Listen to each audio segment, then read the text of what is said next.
The morning of August 12, 1944, a dirt road outside Oberlandau, Poland, 3 King Tiger tanks, the newest and most formidable armored vehicles in the German arsenal, rolled toward a bridge over the Vistula River. Each weighed nearly 70 tons. Each mounted an 88mm gun capable of destroying any Allied tank at ranges exceeding 2.5 kilometers. Each was protected by armor up to 185mm thick on the turret front, armor that no Allied tank gun could reliably penetrate.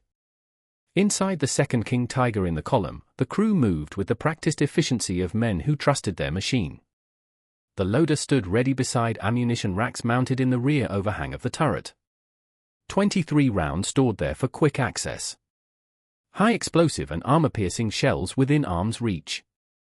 The commander scanned the cornfields through his optics. The gunner kept his eye to the Terms 90 sight, one of the finest pieces of optical equipment produced during the war. The driver felt the Maybach engine's steady vibration through the controls. They had reason for confidence. The King Tiger represented the pinnacle of German tank design. Since its combat debut in Normandy just weeks earlier, it had proven nearly invincible in frontal engagements. Soviet intelligence briefings warned Red Army crews that the new German heavy tank could only be defeated through flanking attacks or by targeting its thinner side armor. Frontal penetration was considered nearly impossible. If you're enjoying this deep dive into the story, hit the subscribe button and let us know in the comments from where in the world you are watching from today. But at 200 m, hidden in a cornfield with his turret camouflaged by cornstalks, Guards Junior Lieutenant Alexander Petrovich Oskin watched through his 3,485's gun sight as the German tanks moved broadside to his position. He had been ordered the previous evening to take up a defensive position and monitor German movements. His crew had worked through the night to prepare their ambush. The hull was already concealed. They had spent hours carefully weaving corn stalks around the turret to break up its silhouette. Oskin's loader, Alex Potapovich Kalchev, held one of their precious BR-365P hypervelocity rounds. These were rare ammunition tungsten core projectiles with superior armor penetration. The crew had been issued only a handful. Standard practice was to save them for the most dangerous targets. The King Tigers were close now. Close enough that Osin could see details through his optics. Close enough that their sides were fully exposed as they moved down the road. His gunner, Abukir Yusupovich Merkidov, adjusted his aim for the second tank's turret. The range was perfect. The angle was ideal. The target was moving slowly. Mydarov pressed the trigger. The hypervelocity round struck the King Tiger's turret side. 80mm of steel armor, thick enough to stop most projectiles, angled to deflect others, failed. The tungsten core punched through inside the turret. The round's energy released in an instant. Metal fragments ricocheted through the cramped fighting compartment. The commander likely felt nothing. The loader standing beside the ready ammunition racks had perhaps a moment of recognition. Then the propellant charges in the stored ammunition ignited. What happened next took perhaps 3 seconds, maybe less. The ammunition stored in the turret's rear overhang, 23 rounds of 88mm shells, detonated in a cascading explosion. The turret, weighing several tons, lifted from its ring mounting. It rose into the air, trailing flame and smoke. The force of the explosion was powerful enough to separate it completely from the hull. The crew compartment became an inferno. There was no time to react, no time to abandon the vehicle, no time to do anything except die. The turret crashed back to earth beside the burning hull. Smoke poured from every opening.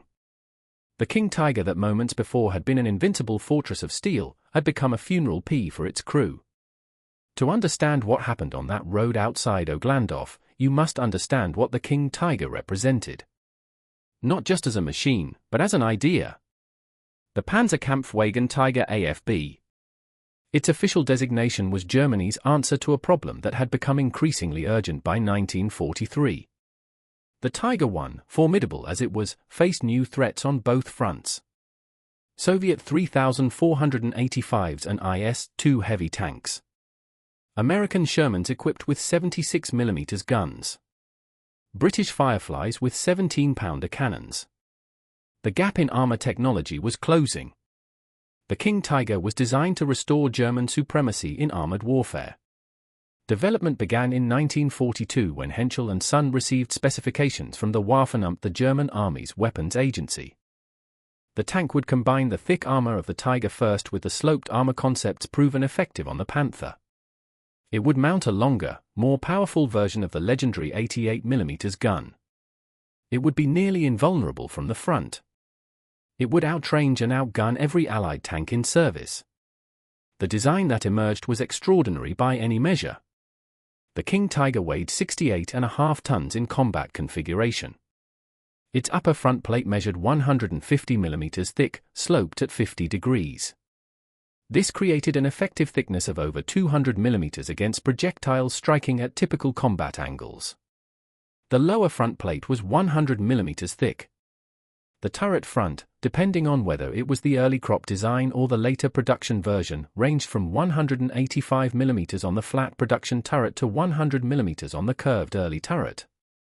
Even the side armor was 80mm thick, far heavier than the frontal armor on most Allied medium tanks.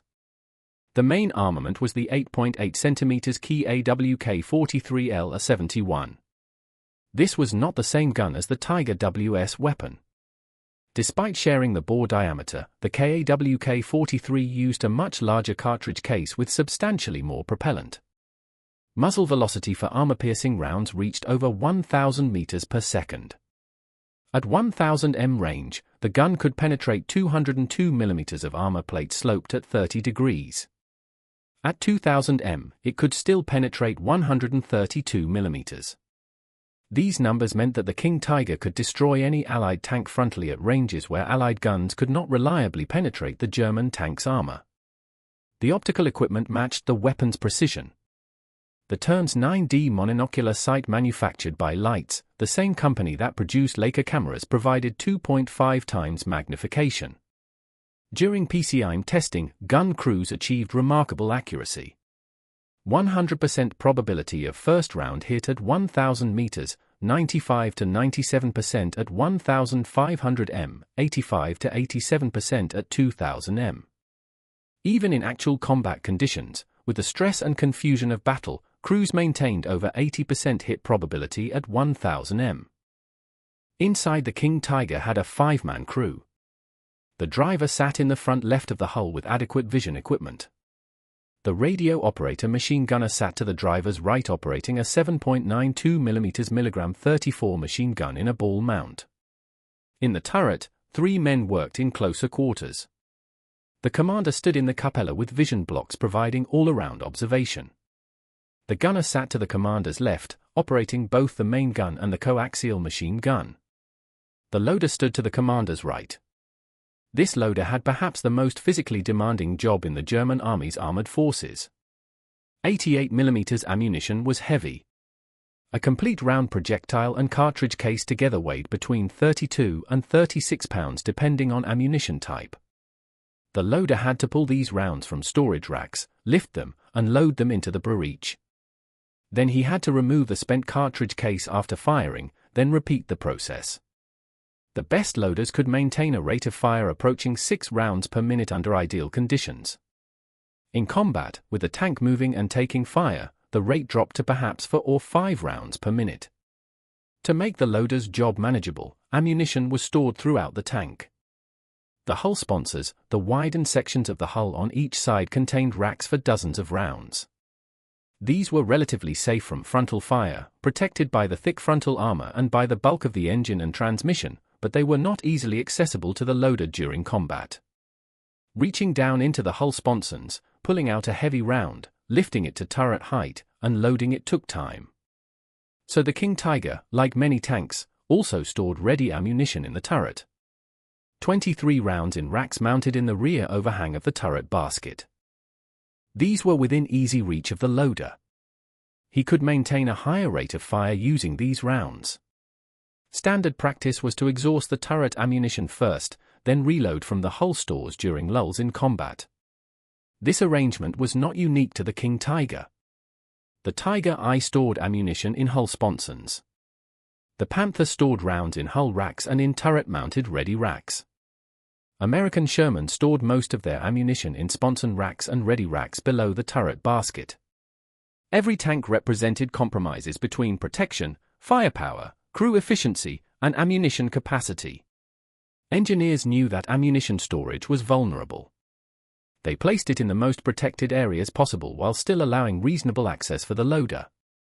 German tank crews in August 1944 had absorbed certain beliefs through training and combat experience. Their tanks were the best in the world.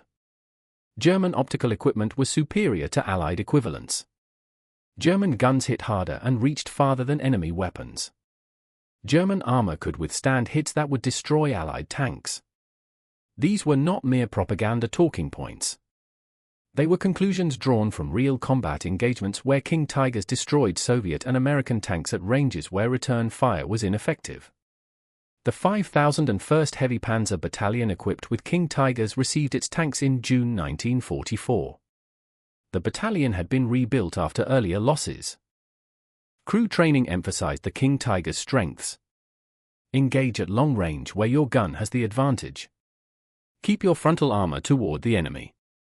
Use your superior optics to spot targets first. Trust your armor to protect you while you destroy enemy formations. When the battalion was ordered to resist the Soviet Lavanders offensive in August 1944, crews moved with the confidence of men who believed their equipment would keep them alive. They had been told the King Tiger was nearly invincible. The specifications supported this belief.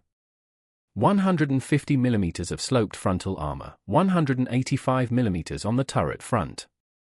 No Soviet tank gun in service could reliably penetrate these thicknesses at combat ranges, but specifications tell only part of the story. The King Tiger that rolled toward the Vistula River Bridge on August 12 carried a vulnerability that had nothing to do with armor, thickness, or gun performance.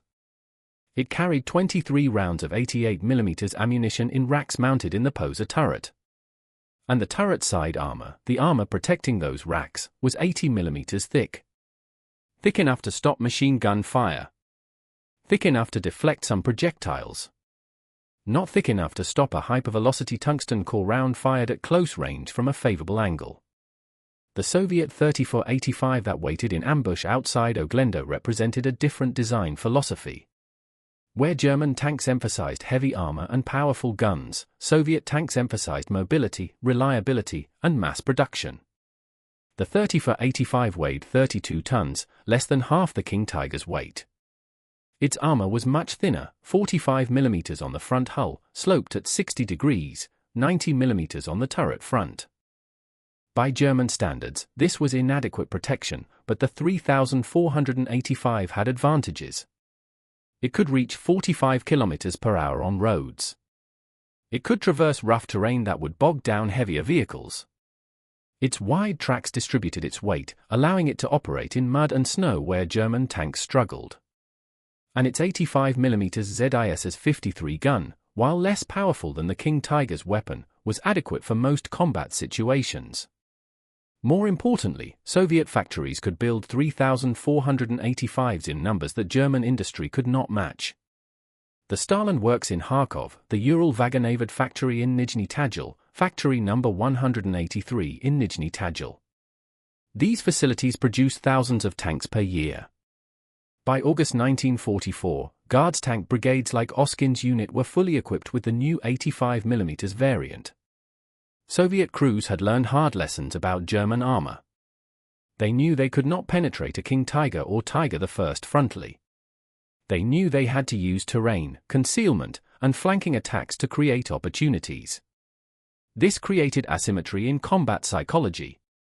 German crews believed in frontal engagements where their superior armor and guns would prevail. Soviet crews believed in ambush and maneuver, attacking from directions where even thick armor could not protect German tanks. The Red Army had developed specific tactics for dealing with heavy German armor. Intelligence briefings identified weak points. The turret ring where the turret joined the hull, the lower front plate below the main armor belt, the engine deck at the rear, and most importantly, the side armor, which was much thinner than frontal protection. Soviet ammunition loadouts reflected this tactical doctrine. Most 30-85 crews carried a mixed load of armor-piercing, high-explosive, and hypervelocity rounds. The BR-365P hypervelocity round used a tungsten carbide penetrator in a lightweight aluminum body. This provided higher velocity than conventional steel projectiles. Higher velocity meant better armor penetration, especially against sloped armor where projectile energy was critical. But tungsten was scarce. Soviet industry could not produce hypervelocity rounds in unlimited quantities. Crews received only a few per tank, perhaps 5 to 10 rounds, out of a total load of 55 to 60 rounds. Standing orders were to save hypervelocity ammunition for the most dangerous targets. Use standard armor-piercing rounds against medium tanks and assault guns. Save the hypervelocity rounds for Tigers, Panthers, and other heavily armored targets where extra penetration might make the difference between success and failure. Lieutenant Oskin's decision to load hypervelocity ammunition before the King Tigers came into range showed tactical judgment. He recognized the threat. He understood his weapon's limitations against heavy German armor. He positioned his tank for a flank shot where Soviet guns had the best chance of penetration.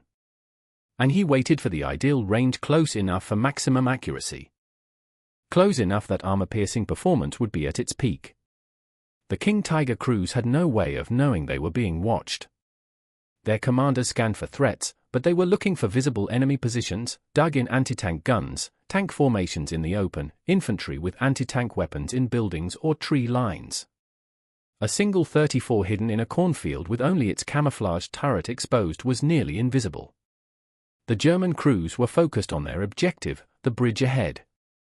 They were moving in column formation along a road. Standard procedure for movement when immediate contact with the enemy was not expected. This was the reality of armored warfare in 1944. Superior equipment provided advantages, but it did not guarantee survival. Tactical position mattered. Situational awareness mattered. The side that saw first, shot first, and hit first often won regardless of paper specifications. And the vulnerabilities that engineers knew existed. Ammunition storage, thin side armor, exposed fuel, tanks could be exploited by an enemy who understood them and created opportunities. When Oskin's gunner fired that first hypervelocity round, multiple factors converged in a single moment. Soviet tungsten core projectile meeting German armor plate at an angle favorable for penetration.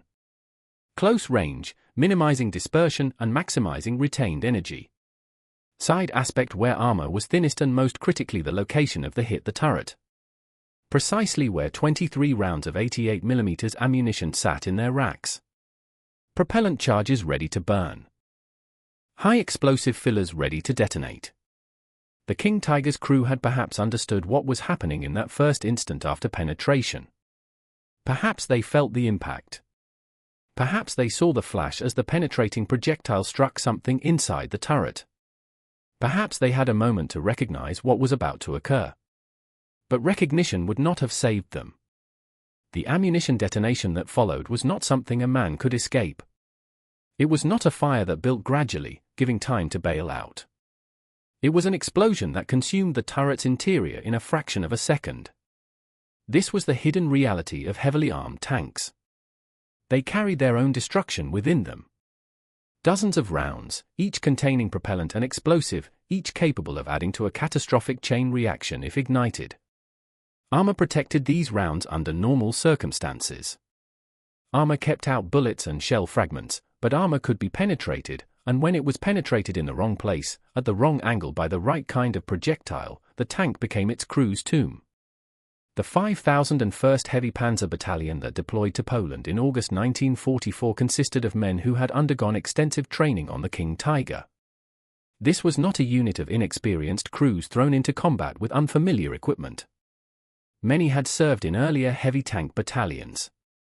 Some had crewed Tiger the first tanks on the Eastern Front or in Normandy. They understood armored warfare. They knew their machines. The battalion had received its full complement of 45 King Tigers between June and early August. The tanks came from the Henschel factory in Kassel, where production had reached a tempo of perhaps 15 to 20 vehicles per month by mid-1944. Each tank required approximately 300,000 man-hours to build. The thick armor plates had to be precisely cut, shaped, and welded. The complex transmission and final drive assemblies had to be manufactured to exacting tolerances. The 88mm guns had to be bored, rifled, and tested. German industry in August 1944 operated under conditions that made even this limited production remarkable. Allied bombing had destroyed or damaged many factories. Raw materials were increasingly scarce. Molybdenum, essential for high-quality armor steel, was no longer available in sufficient quantities. Engineers substituted vanadium, but this changed the steel's properties. The armor became more brittle. Welds became weaker. Soviet testing of captured King Tigers would later reveal that the armor quality had declined compared to earlier German tanks. Shells that might have been defeated by proper steel instead caused the armor to crack and spall, sending fragments through the crew compartment even without full penetration. But in August 1944, German crews did not know this. They knew only what their training had taught them. The King Tiger manual, Tiger Fell, emphasized the tank's strengths while acknowledging its limitations. The manual warned about mechanical reliability. The Maybach HL-230 engine produced only 600 horsepower, barely adequate for a 68-ton vehicle. The final drives, the gearboxes that transmitted power to the tracks, were prone to failure under stress. The battalion's experience on the road march to the front confirmed these warnings. Of 45 tanks that began the journey from the railhead at Genja, only 8 were operational when they reached the assembly area. The others had broken down with final drive failures, transmission problems, or overheated engines. 37 tanks disabled not by enemy action, but by mechanical failure. This was a breakdown rate exceeding 80% over a distance of approximately 50 kilometers. The crews and maintenance personnel worked frantically to repair the damaged vehicles, but many would remain inoperable for days. The unit that was supposed to deploy a full battalion could field only a single under-strength company. Lieutenant Karnitke commanded one of the 3 King Tigers that reached Oglendo on the morning of August 12. His crew consisted of men who had trained together for weeks. They knew their positions. The driver, whose name was not recorded in Soviet documents, had learned to manage the King Tiger's poor power-to-weight ratio. At 8.66 horsepower per ton, the tank accelerated slowly and struggled on inclines. Maximum road speed was 38 km/h, but cross-country speed dropped to perhaps 15 to 20 km/h depending on terrain. The radio operator machine gunner sat beside the driver with his .34. In the turret, the commander, gunner, and loader worked in a space that measured approximately 100 cub-feet. This was more generous than the cramped Tiger I turret, but still confined when you consider that 3 men had to operate within it while the tank moved and fought. The loader's position deserves particular attention because his role connects directly to what happened. German training emphasized speed and efficiency in ammunition handling. Loaders practiced until they could load, fire, extract the spent case, and reload in 12 to 15 seconds under ideal conditions. The King Tiger carried 84 rounds in its initial configuration, 23 in the turret-ready racks, the remaining 61 in hull-sponson racks and floor storage. The turret racks were positioned in the rear overhang, the portion of the turret that extended behind the turret ring. This location made sense from an engineering perspective. The racks were out of the loader's way during normal operation, but within easy reach when he needed ammunition. The overhang created storage space without making the turret basket larger, and the location kept the ammunition relatively protected. The rear of the turret had 80 to 82 mm of armor sloped at an angle. This was adequate protection against most threats from typical engagement angles. But from the side, from precisely 90 degrees to the tank center line, the turret side armor was the only protection. 80 mm of steel plate. No sloping to increase effective thickness. No additional structural elements to deflect projectiles. Just 80 mm standing between the outside world and 23 rounds of 88 mm ammunition. Soviet intelligence had identified this vulnerability through examination of captured German tanks. Technical intelligence teams photographed and measured every aspect of German armor. They knew the thickness of every plate. They knew where ammunition was stored. They knew that turret side armor on the King Tiger was substantially thinner than frontal armor. This information was disseminated to tank crews through briefings and tactical instructions. Lieutenant Oskin had attended such a briefing. He knew that frontal attacks against King Tigers were futile. Soviet 85mm guns could not penetrate the frontal armor at any practical combat range. Even the 122mm guns on IS-2 heavy tanks struggled against the King Tiger's front, but the sides were different. 80mm could be defeated. Not easily, not with standard ammunition at long range, but with hypervelocity rounds at close range, penetration was possible. If you find this story engaging, please take a moment to subscribe and enable notifications. It helps us continue producing in-depth content like this.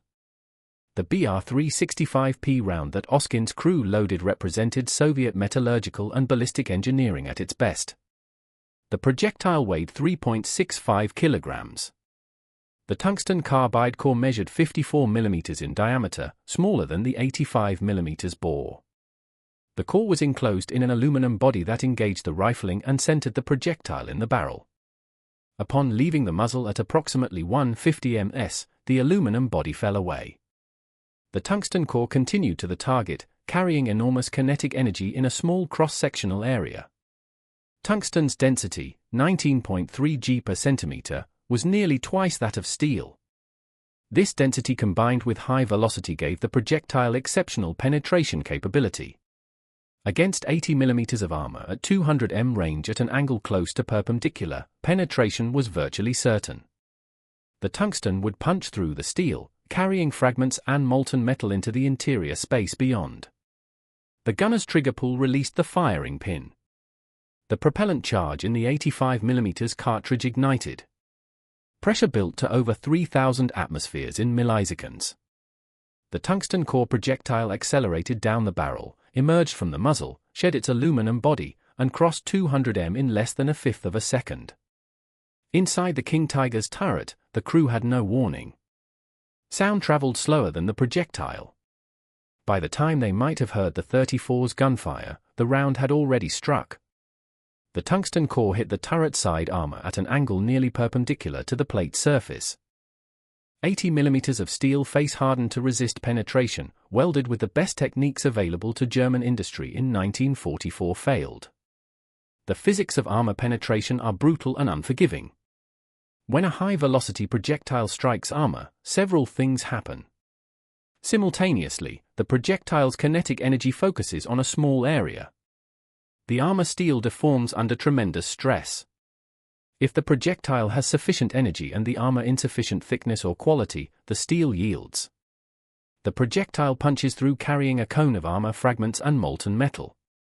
These secondary fragments often cause more damage than the projectile itself. The loader standing beside the ammunition racks likely saw the penetration. Perhaps he saw the flash as the tungsten core entered the turret. Perhaps he saw the shower of sparks as armor fragments ricocheted off interior surfaces. Perhaps he understood what was about to happen. Historical accounts from survivors of similar incidents suggest that experienced tankers recognized ammunition fires in the instant before they spread. But recognition provided no protection and no escape. The penetrating projectile and its accompanying fragment struck the propellant charges stored in the ready racks. Each 88mm round contained approximately 4 kilograms of propellant. 23 rounds meant roughly 92 kilograms of propellant. Not all of it ignited simultaneously, but enough did. The propellant in tank ammunition is designed to burn rapidly but in a controlled manner. When ignited by a primer, this controlled burn generates the gas pressure that propels the projectile. But when propellant ignites from external flame or fragment impact, the burn is neither controlled nor directional. It simply burns, releasing energy as heat and gas. In the confined space of a tank turret, this creates catastrophic overpressure. The fire spread from one round to the next in a cascading failure. Each round that ignited added to the inferno. High explosive shells contain additional explosive beyond the propellant charge. When these detonated, they added mechanical shock to the thermal effects. The crew had no chance. The commander in his cupola, the gunner at his station, the loader beside the racks all were engulfed in flame and blast pressure in less than 3 seconds. The turret itself, weighing approximately 12 tons, sat on a bearing race that allowed it to rotate. This turret ring was designed to withstand the recoil forces of the main gun and the stress of turret traverse. It was not designed to contain an internal explosion of the magnitude now occurring. The blast pressure lifted the turret from its mounting. Eyewitness accounts from both Soviet and German sources describe seeing King Tiger turrets blown completely off their hulls when ammunition detonated. Oskin, watching through his optics, saw the second King Tiger erupt. One moment it was a functioning combat vehicle. The next it was burning. The turret moved, lifted by internal forces, and smoke poured from every opening. The tank did not gradually catch fire the way vehicles sometimes did when hit by incendiary rounds. It exploded. The lead King Tiger's commander, responding to training and instinct, began traversing his turret toward the threat. His gunner searched for a target through the dust and smoke raised by the initial impact, but they were searching in the wrong direction. Confused by the chaos and unable to see Oskin's well-camouflaged position, Oskin ordered his gunner to engage the lead tank. 3 rounds struck the turret front, the thickest armor on the entire vehicle, 185 mm of rolled homogeneous steel. The shells ricocheted off without penetrating. Even hypervelocity rounds had limits. Against armor this thick at this angle, penetration was not possible with 85 mm projectiles. But Oskin's crew had learned from the first engagement. If the turret front was impenetrable, other areas were not. The 4th round struck the turret ring, the narrow gap where turret met hull. This was one of the weak points that Soviet intelligence had identified. Armor here was thinner to allow turret rotation. The tungsten core penetrated, and again the ammunition stored in the turret racks ignited. The lead King Tiger burned exactly as the second one had. Catastrophic ammunition fire. Turret blown from its mounting. Crew killed before they could react. Lieutenant Karnicki, whose name appears in German casualty records, died in one of these 2 tanks. So did Lieutenant Wyman. So did 9 other German tank crewmen whose names were recorded when their bodies were later recovered. The third King Tiger, commanded by a crew whose names are lost to history, attempted to reverse away from the ambush. But the 3,485 had advantages in mobility that the King Tiger lacked. Oskin ordered his driver to pursue. The Soviet tank, weighing 32 tons and powered by a 500 horsepower diesel engine, accelerated quickly. It maneuvered through the cornfield while the King Tiger backed along the road. Its driver unable to see behind the vehicle clearly. Its commander focused on the threat to the front. Oskin's crew caught the German tank and maneuvered to its rear. The engine compartment armor was the thinnest on the entire vehicle. 50 mm at the rear, protecting the Maybach engine and its fuel system. A single hypervelocity round penetrated this armor. The engine did not explode. Diesel fuel is difficult to ignite, but the penetration damaged the cooling system and the engine itself seized. The King Tiger stopped moving. The German crew made the rational decision to abandon their disabled vehicle rather than remain inside to be killed by follow-up shots or infantry assault. 3 crewmen escaped. One was captured immediately by the Soviet infantry riding on Oskin's tank. The others may have escaped temporarily but were listed as missing in German records. One crewman died during the egress shot as he emerged from the tank. The engagement had lasted perhaps 10 minutes from first shot to final immobilization. 3 of the most advanced tanks in the German arsenal had been destroyed or captured by a single 3,485 firing from ambush. The tactical lessons were clear. Soviet crews learned that King Tigers could be defeated with proper tactics and positioning. German command learned that their newest heavy tank had a critical vulnerability. The battlefield after the engagement showed the physical reality of what had occurred. 2 King Tigers burned with the characteristic intense heat of ammunition fires. The flames consumed everything flammable. The rubber periscope seals, the leather padding on crew seats, the canvas map cases, the personal effects of the crew. The steel hulls glowed red in places where fire raged unchecked inside. The turret of the second King Tiger lay on the ground several meters from the hull, testimony to the violence of the internal explosion. Soviet soldiers who approached the wrecks later reported that the interiors were completely destroyed. Nothing remained intact. The crew stations were unrecognizable. The ammunition racks that had stored 23 rounds were twisted metal. The third King Tiger sat immobilized but largely intact. Soviet technical intelligence teams would arrive within hours to examine it. They would measure every aspect of the vehicle. They would photograph the penetration in the rear armor. They would document the layout of systems and storage. And most importantly, they would note the location and protection of the turret ammunition racks. This tank, after field repairs by Soviet engineers, was loaded onto a flatbed rail car and transported to the Kubinka Proving Grounds near Moscow. There, it joined other captured German vehicles, undergoing systematic testing. Soviet ballistic engineers fired various weapons at the King Tiger's armor from measured ranges and angles. They documented what penetrated and what did not. They examined the quality of the armor steel and found it wanting compared to earlier German production. The Kubinka tests confirmed what the Oglandau engagement had demonstrated. The King Tiger's frontal armor was indeed formidable. The 150mm upper glacis sloped at 50 degrees resisted everything the Soviets fired at it from ranges beyond 500 m. Even multiple hits failed to penetrate. But the side armor told a different story.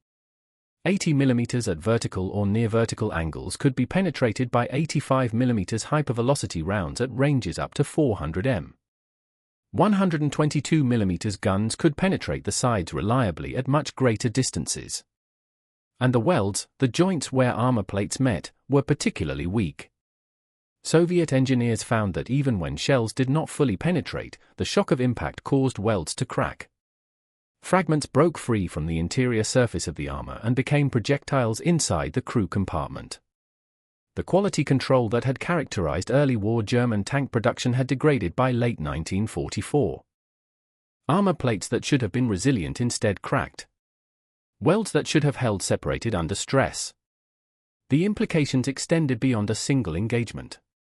The 5,001st Heavy Panzer Battalion's after-action reports attributed the losses to massive anti-tank defenses. This was not accurate, but it reflected what the surviving crews believed. They had not seen Oskin's single tank. They had only witnessed 3 of their vehicles destroyed in rapid succession. The natural assumption was that they had driven into a prepared defensive position with multiple anti-tank guns. German tactical doctrine was modified based on reports from the Eastern Front. Orders emphasized that King Tigers should avoid situations where their flanks could be exposed. They should fight hull down whenever possible, keeping only the turret exposed. They should maintain distance from enemy positions to prevent close-range flank shots. And critically, a new directive was issued. Ammunition would no longer be stored in the turret-ready racks during combat operations. This last change was the most significant. By eliminating turret ammunition storage, German commanders acknowledged the vulnerability that Oskin had exploited. Crews were ordered to store all ammunition in the hull sponsons. Even though this meant the loader had to reach down into the hull to retrieve each round, the rate of fire would decrease. The loader's fatigue would increase, but the catastrophic ammunition explosions that had killed 11 men at Oglenda might be prevented. The modification reduced ammunition capacity from 84 rounds to 68 rounds. Those 16 rounds that would have been stored in the turret were simply not carried. The tactical utility of the King Tiger diminished slightly with each such compromise. But the alternative crews dying in seconds when turret penetration ignited ready ammunition was unacceptable. For the Soviet tankers who had witnessed the engagement, the lesson was different. They learned that German heavy tanks, formidable as they were, could be defeated. Not through frontal attacks, not through long-range gunnery duels, but through careful positioning, proper ammunition selection, patient waiting, and precise shooting at vulnerable points. These were tactics that Soviet crews could execute. These were victories that could be replicated. Lieutenant Oskin received the Hero of the Soviet Union Award on September 23, 1944. The decoration recognized not just personal courage, but tactical effectiveness. His actions demonstrated that even the most advanced German armor could be countered by skilled crews using appropriate tactics. The citation emphasized that Oskin had destroyed 3 King Tigers, though this was slightly inaccurate, as one had been captured rather than destroyed, and had done so without losing his own vehicle or crew. The propaganda value was substantial. Soviet newspapers reported the engagement as evidence that German technical advantages were being overcome. Photographs of Oskin with his crew appeared in military publications. His tactics were analyzed and disseminated to other tank units. The specific techniques camouflage, patient ambush, flank attack, ammunition selection became part of training doctrine. But beyond propaganda and tactical lessons, the engagement at Oglandov revealed a deeper truth about armored warfare in 1944. The King Tiger represented one approach to tank design. Maximize armor, maximize firepower, accept the cost in weight and mechanical complexity. This approach created a vehicle that was nearly invincible under ideal conditions. But ideal conditions rarely existed in combat, and when conditions favored the enemy, close range, flank exposure, prepared ambush, even the King Tiger's massive armor could not guarantee survival. The fundamental problem was one that no amount of engineering could solve. Tanks had to carry ammunition to be useful. That ammunition had to be accessible to the loader, and storing high explosive shells and propellant charges inside an armored box created an inherent vulnerability. Every tank that ever rolled into combat carried within it the means of its own destruction. The only variables were the thickness of armor protecting the ammunition and the capability of enemy weapons to penetrate that armor. In August 1944, on a dirt road in Poland, those variables aligned in a way that destroyed 3 King Tigers and killed 11 German tankers. The crews likely never knew what hit them. They certainly had no time to react once penetration occurred. From the moment the tungsten core punched through the turret side armor until the ammunition detonation consumed the crew compartment, perhaps 3 seconds elapsed, maybe less. 3 seconds from confidence to catastrophe. From the belief that their armor would protect them to the reality that it had not. From being the crew of the most formidable tank in the German arsenal to being casualties in a war that Germany was steadily losing. That was the true story of German tank crews when armor was penetrated in the wrong place. Not 8 seconds, not time for recognition or regret, just the instant transformation from life to death, mediated by the ammunition they carried to fight with. The 5,001st Heavy Panzer Battalion never recovered from the losses at Ogland and the subsequent fighting around the Sandmeiras bridgehead. Of the 45 King Tigers that had been delivered to the unit in June and July, most were lost not to enemy action, but to mechanical failure. Final drives continued to break. Transmissions failed. Engines overheated in the August heat. By mid-August, the battalion could field fewer than 10 operational tanks. The tactical situation deteriorated rapidly. Soviet forces expanded the Sandmeiras bridgehead. Despite German counterattacks, the King Tigers that remained operational were used in increasingly desperate defensive actions. Crews found themselves outnumbered and outmaneuvered by Soviet tank brigades that had learned to avoid frontal engagements. The technical superiority that German armor had enjoyed earlier in the war no longer translated to battlefield success when Soviet forces could call upon overwhelming numbers and increasingly effective tactics. German High Command issued new directives for King Tiger employment after reviewing reports from the Eastern Front. The August losses prompted detailed analysis. When investigators examined what had happened at Oglandov, they discovered the pattern. Multiple King Tigers destroyed by ammunition fires following turret penetration. The vulnerability was clear. The solution was implemented immediately. Order number 473, dated August 27, 1944, specified that turret ammunition storage was to be eliminated on all King Tiger tanks. Crews were instructed to remove the ready racks from the turret overhang and store all ammunition in hull sponsons. Field modification teams were sent to units to remove the turret racks physically. Photographs from September 1944 show King Tigers with empty spaces where the turret racks had been mounted. The modification created operational problems. Loaders now had to reach down into the hull sponsons for every single round. The physical effort increased substantially. A loader who could maintain 6 rounds per minute using turret-ready racks might manage only 3 or 4 rounds per minute when retrieving ammunition from hull storage. In extended engagements, this reduction in rate of fire could prove decisive. Crew fatigue became more pronounced. The loader's job, already physically demanding, became exhausting. After firing 20 or 30 rounds, the loader's arms trembled from repeatedly lifting 35-pound shells from floor-level storage up to breach height. Accuracy in combat suffered as tired loaders fumbled with ammunition or took longer to seat rounds properly in the breech. But the alternative was unacceptable. German tankers had seen what happened when turret ammunition ignited. Stories spread through the panzer divisions. Veterans warned new crews about the vulnerability. The phrase turret fire carried particular dread. Crews knew that if their turret was penetrated near the ammunition storage, they had no chance of survival. The fire would consume them before they could react. This knowledge affected morale in ways that are difficult to quantify but impossible to ignore. German tank crews in late 1944 faced multiple pressures. They knew Germany was losing the war. They knew Allied material superiority was overwhelming. They knew that every engagement might be their last.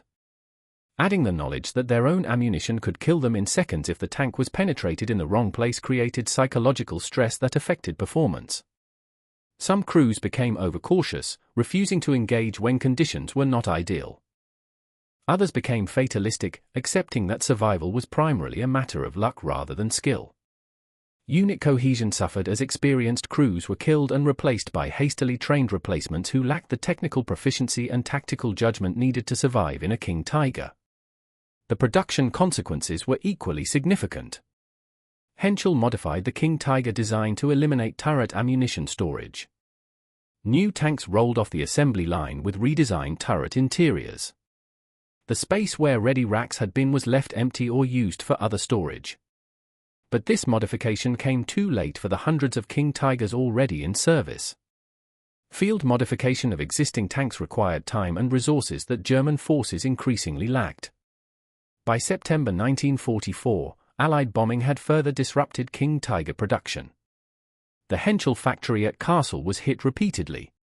Production rates dropped from the already inadequate 15 to 20 tanks per month to single digits. Some months saw fewer than 10 King Tigers completed. Meanwhile, American factories were producing 500 Sherman tanks per month. Soviet factories were producing over A034 variants per month. The numerical disparity was simply insurmountable. The Oakland engagement influenced Soviet tactics throughout the remainder of the war. Tank brigades adopted standard procedures for engaging German heavy armor. Avoid frontal attacks. Use terrain and concealment to create ambush opportunities. Target side and rear armor. Save hyper-velocity ammunition for heavily armored targets. These tactics proved effective not only against King Tigers, but against Tigers, Panthers, and other German armor. Soviet combined arms coordination improved based on lessons learned in Poland. Tank units worked more closely with infantry to prevent German tanks from maneuvering freely. Artillery was pre-registered on likely German approach routes to catch armor before it reached favorable defensive positions. Air support was coordinated to attack German tanks during movement when they were most vulnerable to flanking attacks. The psychological impact on German crews cannot be overstated. Before Oakland, King Tiger crews believed they were nearly invulnerable. After Oakland and similar engagements, they knew they were not. The distinction mattered enormously. Confidence is a force multiplier in combat. When crews trust their equipment and believe in their tactical superiority, they take necessary risks, execute aggressive maneuvers. When that confidence erodes, even technically superior equipment cannot compensate for defensive hesitant tactics. Lieutenant Osking continued serving through the end of the war. His 30 for 85 participated in the Vistula-Oder offensive that carried Soviet forces from Poland into Germany. He survived the war, an achievement in itself considering the casualty rates among Soviet tank crews. After the war, he attended various ceremonies and commemorations. Photographs from the 1960s and 70s show him as an older man wearing his Hero of the Soviet Union medal surrounded by other veterans. The captured King Tiger remained at Kubinka for decades. It became one of the most studied vehicles in the Soviet collection. Engineers and armor specialists examined it repeatedly. The penetration hole in the rear armor was preserved as evidence of how the tank had been defeated. Visitors to Kubinka can still see this vehicle today, though it has been restored and is no longer in the exact condition it was in when captured. The tactical lessons from Oglendo spread beyond Soviet forces. Intelligence sharing among Allied powers meant that American and British forces learned of the King Tiger's vulnerabilities. British intelligence reports from September 1944 specifically mentioned turret ammunition storage as a critical weak point.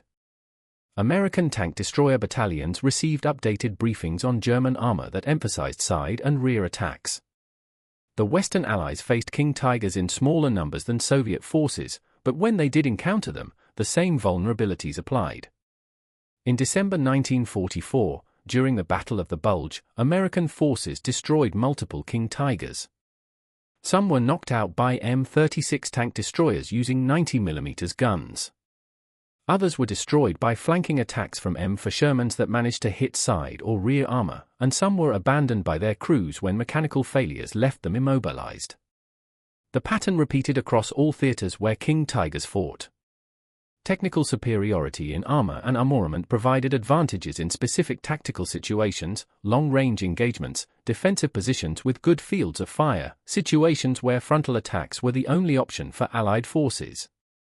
But in fluid combat where Allied forces could maneuver, where air superiority prevented German concentration, where numerical advantage allowed multiple simultaneous attacks from different directions, the King Tiger's advantages diminished. Germany produced approximately 490 King Tigers before the war ended. This represented an enormous investment of industrial capacity, skilled labor, and scarce materials. Each tank required molybdenum, tungsten, nickel, and other alloying elements that Germany increasingly lacked. Each tank required precision manufacturing that strained German industry's capabilities. Each tank represented resources that might have been used to produce 3 or 4 panzer for medium tanks or 5 or 6 Stug assault guns. The strategic wisdom of producing King Tigers has been debated by military historians for decades. The argument in favor emphasizes that Germany needed technological advantages to compensate for numerical inferiority. A single King Tiger could theoretically defeat multiple Allied tanks. In defensive operations, where German forces could choose terrain and engagement ranges, King Tigers achieved impressive kill ratios. Some individual tanks are credited with destroying dozens of Allied vehicles. The argument against production emphasizes reliability problems, logistical burden, and limited strategic impact. King Tigers broke down constantly. They consumed fuel at rates that strained German logistics. They were difficult to transport by rail because of their weight and width. They required specialized training for crews and maintenance personnel. And despite their impressive capabilities, 490 King Tigers could not materially affect the outcome of a war where Germany faced thousands of Allied tanks supported by overwhelming air power and artillery. The Oglendo engagement crystallized this debate. Here was a situation where 3 King Tigers representing millions of Reichsmarks in production costs and thousands of hours of skilled labor were destroyed in minutes by a single 3,485 firing from ambush. The tactical calculation was brutally clear. Germany had invested enormous resources in vehicles that could be defeated by competent enemy crews using appropriate tactics. The ammunition storage vulnerability became emblematic of larger problems in German tank design philosophy. German engineers prioritized performance characteristics, armor thickness, gun power, optical quality over operational requirements like reliability, ease of maintenance, and protection of internal systems. This created vehicles that were technically impressive but operationally fragile. American tank design philosophy was fundamentally different. The Sherman was not the best tank of World War II by any single performance metric.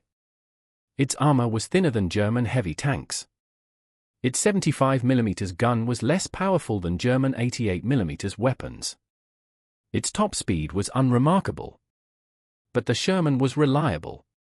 It was easy to maintain. It was produced in overwhelming numbers. And critically, ammunition storage in later Sherman variants was designed with wet stowage ammunition racks surrounded by water jackets that would absorb heat and prevent fires from spreading.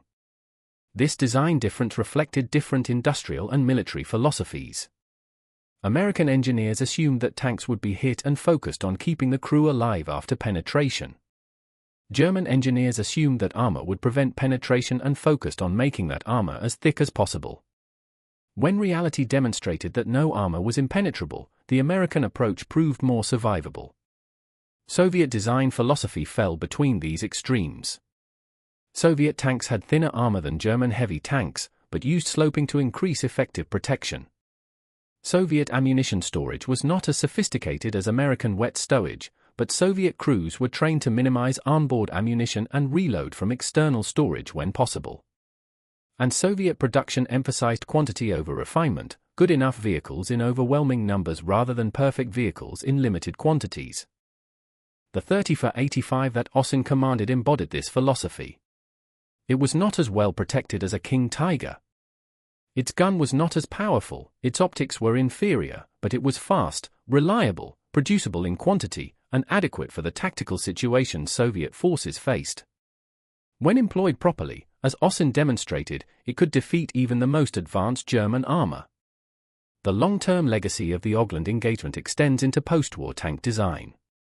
Every major military studied the lessons of World War II tank combat. The vulnerability of ammunition storage became a primary concern. Post-war tanks incorporated blast-proof ammunition compartments, blowout panels that would direct explosion force away from the crew compartment, and automated loading systems that eliminated the need for stored ammunition near crew positions. Modern main battle tanks like the American M1 Abrams store ammunition in a separate compartment behind the turret with blowout panels in the roof. If the ammunition is hit and explodes, the force vents upward and outward rather than into the crew compartment. This design choice directly reflects lessons learned from incidents like Ogland, where ammunition fires killed crews in seconds. The human cost of the Ogland engagement was 11 German tankers dead and 1 captured. These were not abstract statistics. They were young men. The average age of German tank crews in 1944 was approximately 23 years, who had trained for months, who believed their armor would protect them, who died before they could react to the threat. Their families received notification through official channels. Their names were added to casualty lists. Their personal effects were sorted and returned when possible. The story that began on a dirt road in Poland in August 1944 has echoes that extend far beyond that single engagement. It is a story about the gap between design specifications and combat reality.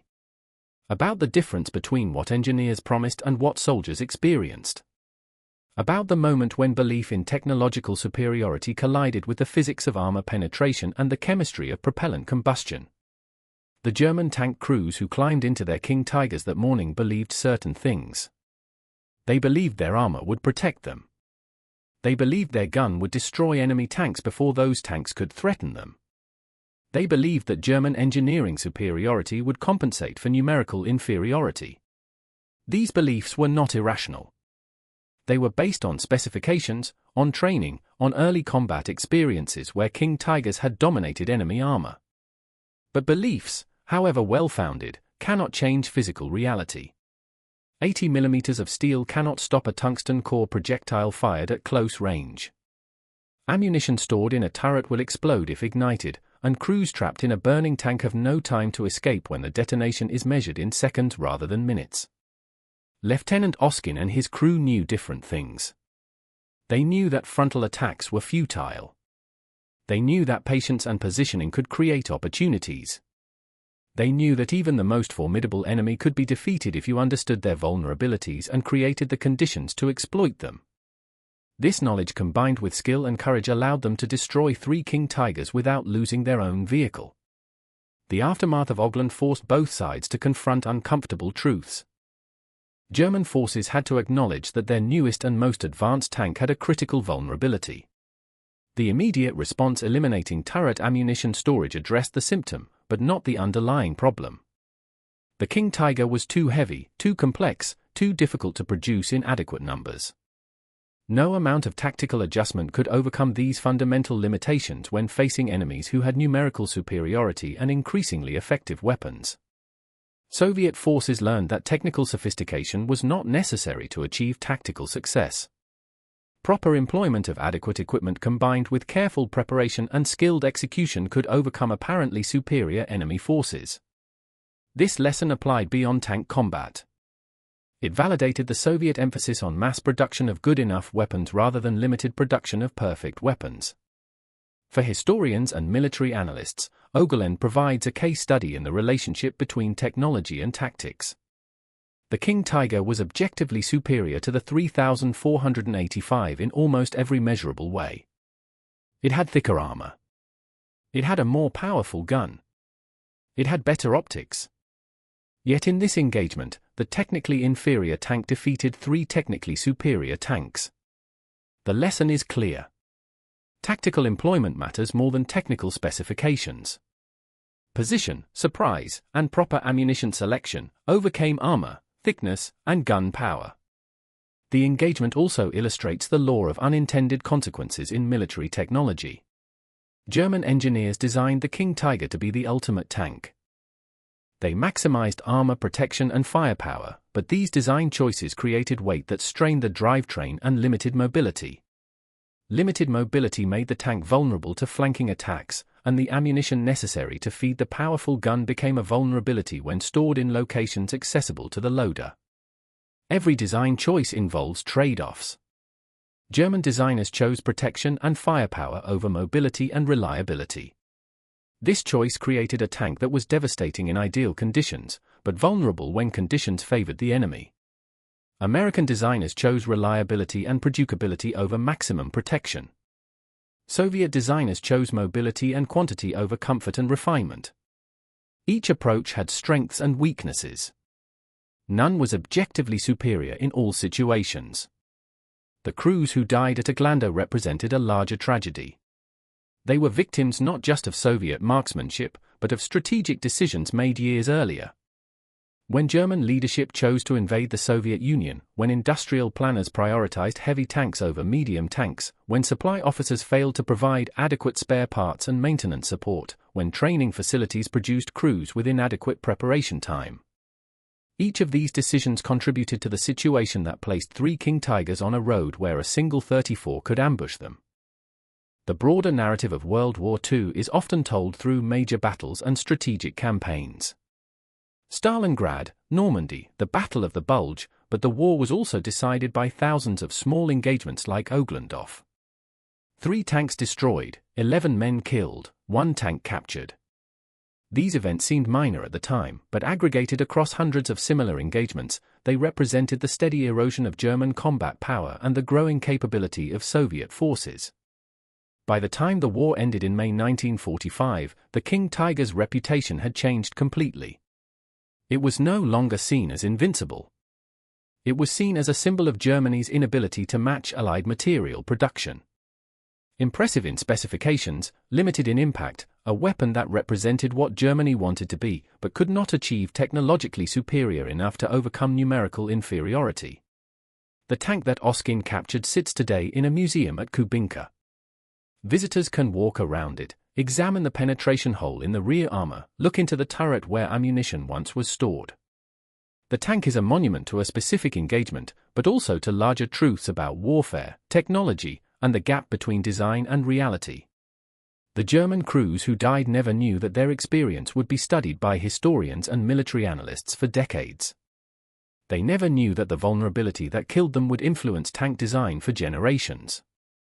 They knew only that they were supposed to be protected by the best armor Germany could produce and that this armor failed when it mattered most. That failure not in the armor itself, but in the belief that armor alone could guarantee survival is the real lesson of Oglandov. No tank is invincible, no armor is impenetrable. No design is without vulnerability. The crews who understand this, who plan accordingly, who create tactical situations where their strengths overcome enemy advantages, these are the crews who survive. The ones who trust blindly in specifications and armor thickness are the ones who die in seconds when reality penetrates their steel shell. August 12, 1944. A dirt road in Poland. 3 King Tigers, 11 dead tankers, and a lesson about the cost of believing that engineering could overcome all tactical disadvantages. That was the truth that German tank crews learned when 85mm tungsten cores punched through 80mm armor and ignited the ammunition they carried. Not 8 seconds, just an instant. Just the time it takes for propellant to ignite and steel to fail. just long enough to realize that the army you trusted could not save you. Then nothing. Thank you for watching. For more detailed historical breakdowns, check out the other videos on your screen now. And don't forget to subscribe.